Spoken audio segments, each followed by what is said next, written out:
Автодилерийн үйлчилгээ гэж юу вэ? Энэ бол баяраа.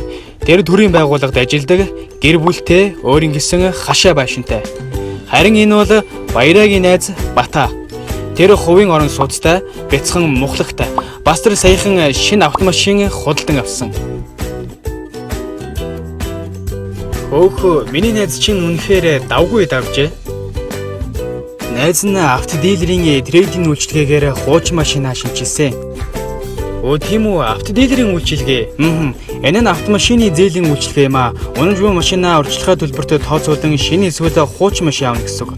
Машинд бүрэн онцлогын рейтинг тогтон машины үнийг харилцсан тохиолдлын дараа Автоланд компаниас машинаа зээлээр худалдан авах нөхцөлийг бүрдүүлэн хуучин машинаа урьдчилгаа төлбөр тооцоолоод л болоо. Хөөхөө, тийм үү, заавал машинтай байж энэхүү зээлийг авах хэрэггүй. Өгдөө барьцаа хөрөнгөтэй бол урьдчилгаа төлбөрөө төлөхгүй. Харин барьцаа хөрөнгөгүй бол 20-30% урьдчилгаа төлөн үлдсэн дүнг 24-өөс 48 сарын хугацаатай төлж дуусгана. Сарын хүн шинэ машин бол 1.7%, хуучин бол 1.8% хүүтэйгээр Холбон банкны зээлээр авах боломжтой. Үнэхээр боломжийн сайхан санал байна. Найз энийг заавалчгүй ойрын хугацаанд суулж үзнэ.